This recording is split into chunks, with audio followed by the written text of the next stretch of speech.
राजकुमारी और राक्षस। बहुत समय पहले की बात है। किसी नगर में एक राजा राज्य करता था। उसकी एक बेटी भी थी। वह बड़ी खूबसूरत और कोमल थी।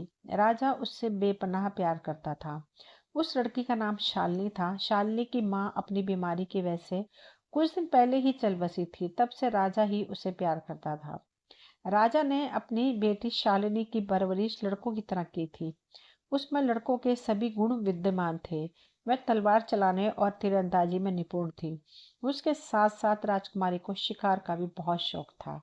अपना शिकार का शौक पूरा करने के लिए वह प्रतिदिन शिकार पर जाया करती थी।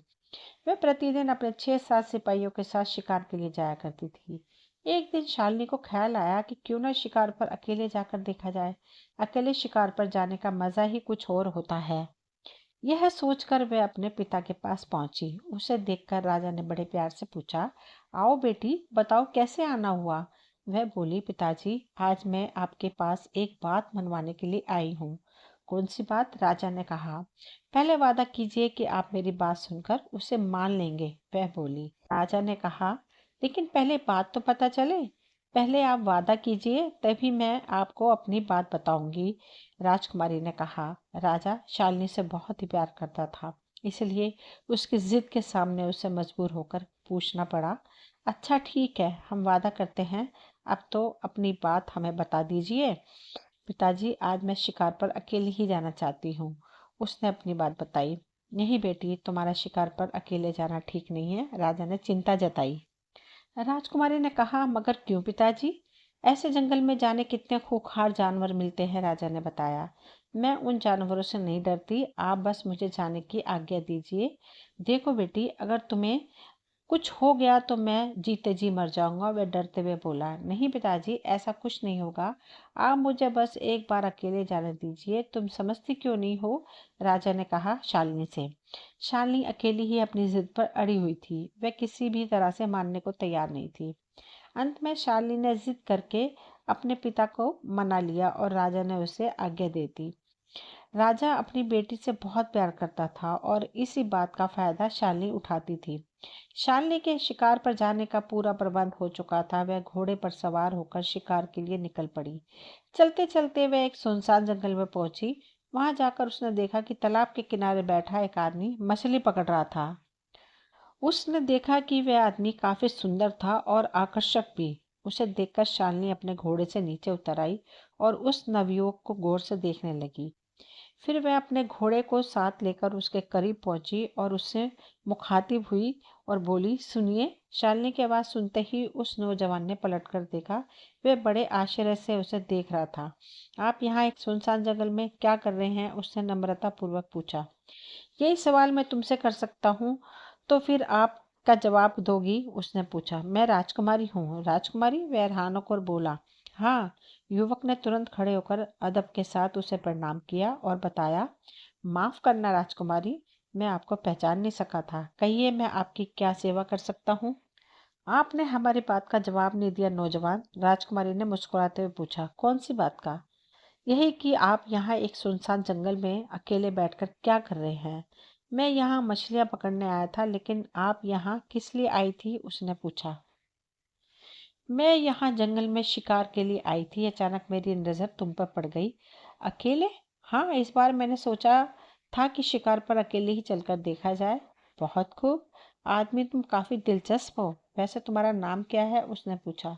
मेरा नाम विक्रम है, उसने बताया। विक्रम, पहली नजर में तुम हमें भाग गए। आज से तुम हमारे दोस्त हो, राजकुमारी बोली। आप क्यों मजाक बना रही हैं मुझ गरीब का? कहाँ मैं जमीन और कहाँ आप आसमान।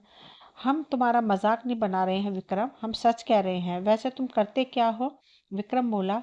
कुछ नहीं राजकुमारी जी, मेरे लिए कोई काम ही नहीं मिलता, राजकुमारी ने कहा। विक्रम, कल से तुम हमारे राजमहल में आ जाना। क्यों? उस व्यक्ति ने पूछा। हम तुम्हें अपने पिताजी से कहकर कोई ना कोई काम दिलवा देंगे, राजकुमारी ने बताया। ठीक है राजकुमारी जी, कल मैं आपके महल में हाजिर हो जाऊंगा, विक्रम ने कहा। ठीक है, अब हम चलते हैं। अलविदा राजकुमारी जी। इतना कहकर दोनों ही अपने अपने घर लौट गए। विक्रम को भी राजकुमारी बहुत पसंद आई थी। राजकुमारी को विक्रम बहुत अच्छा लगा था। उधर शाम ढल जाने पर भी जब राजकुमारी महल में वापस नहीं पहुंची तो राजा परेशान हो गया। अब वह बड़ी बेसब्री के साथ राजकुमारी को आने की प्रतीक्षा कर रहा था, मगर राजकुमारी अब तक नहीं लौटी थी। उसने सिपाहियों को बुलाकर आदेश दिया, जाओ अपनी राजकुमारी शालिनी को जंगल से ढूंढ कर लेकर आओ। उसे गए काफी समय गुजर चुका है। हो सकता है महाराज किसी कारणवश उन्हें रास्ते में देर हो गई हो, वजीर ने कहा।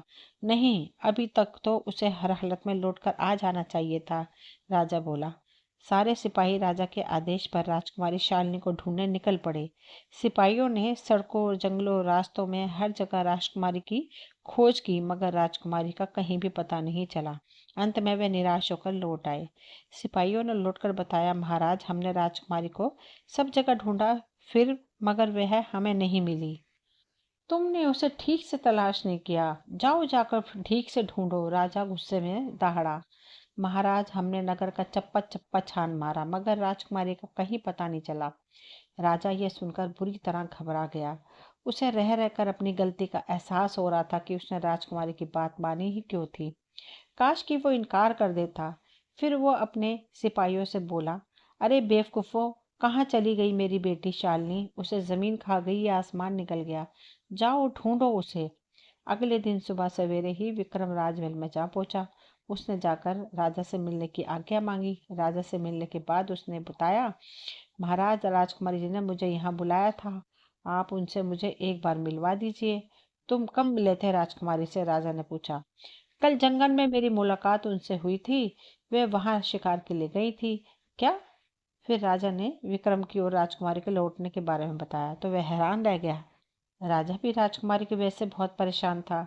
उसने राजा की तसल्ली दी, आप घबराइए मत महाराज, मैं आपकी बेटी को ढूंढने जा रहा हूँ। भगवान ने चाहा तो मैं राजकुमारी को अपने साथ लेकर ही लौटूंगा। इतना कहकर विक्रम राजमहल से बाहर निकल आया। फिर वह उसी जगह पहुंचा जहां वह राजकुमारी से मिला था। वह खड़े होकर अंदाजा लगा रहा था कि राजकुमारी यहाँ से किस दिशा में गई होगी। तभी उसके कानों में आवाज आई, सुनो बेटा। उसने आवाज की दिशा में पलट कर देखा। बेटा, जरा मेरी ये लाठी उठाकर दे दो, भगवान तुम्हारा भला करेगा, एक बुढ़िया बोली। विक्रम को उस बुढ़िया पर बड़ा आश्चर्य हो रहा था, फिर भी उसने लाठी उठाकर उसे दी। तुम कौन हो बेटा? मुझे तुम कुछ परेशान से लग रहे हो, उसने कहा। बुढ़िया के पूछने पर विक्रम ने उसे सब कुछ बता दिया और कोई उपाय पूछा। बुढ़िया ने कहा, विक्रम बेटे, तुम सीधे चलते चले जाना, वहां तुम्हें एक नदी नजर आएगी, फिर तुम ये अशर्फी उस नदी में डाल देना। बुढ़िया ने अशर्फी उसको थमा दी। उससे क्या होगा? फिर उस नदी में एक पुल बन जाएगा, तुम उस पुल को पार कर लेना। राजकुमारी तुम्हें वहीं मिलेगी, उसने बताया। फिर वह बुढ़िया अपने असली रूप में आ गई। वास्तव में वो एक परी थी। उस बुढ़िया ने विक्रम से कहा, मैं एक परी हूँ। इतना कहकर वह चली गई। चलते चलते विक्रम नदी पार जा पहुंचा। विक्रम ने नदी में अशर्फी डाली तो उसमें एक पुल बन गया। विक्रम उस नदी को पार करके दूसरी तरफ पहुंचा। वहां जाकर उसने एक छोटा सा घर देखा। उसने सोचा शायद राजकुमारी इसी मकान में है। उसने अंदर झांक के देखा, राजकुमारी एक पलंग पर बैठी थी। विक्रम को देखकर राजकुमारी उसके करीब आकर बोली, मुझे यहाँ एक राक्षस ने कैद कर रखा है। वो राक्षस अभी सो रहा है, तुम उसे मार डालो, उसकी जान एक चिड़िया में है। राजकुमारी ने चिड़िया का पिंजरा लाकर उसे दे दिया और बोली, लो इसे मार डालो। विक्रम ने सबसे पहले उस चिड़िया की गर्दन तोड़ी। चिड़िया तड़प कर मर गई, उसके साथ राक्षस भी मर गया। फिर विक्रम राजकुमारी को लेकर राजमहल में पहुंचा। वहां राजा उनकी बेताबी से इंतजार कर रहा था। राजकुमारी को देखकर राजा बहुत खुश हुआ। फिर उसने विक्रम के साथ राजकुमारी का विवाह कर दिया और दोनों मजे से रहने लगे। इंसान साहस से काम ले तो उसके कठिन रास्ते भी आसान हो जाते हैं। विक्रम ने राजकुमारी को पाने के लिए हिम्मत से काम लिया और राक्षस को मारकर राजकुमारी को कैद से आजाद करा दिया। यह साहस की वजह से ही हो सका। दोस्तों, ये कहानी यहीं तक थी और मुझे उम्मीद है कि आपको ये कहानी पसंद आई होगी। अगर कहानी पसंद आई हो तो प्लीज़ चैनल को सब्सक्राइब करें, वीडियो को लाइक शेयर करें। मिलती हूँ अगली कहानी में, तब तक के लिए थैंक यू।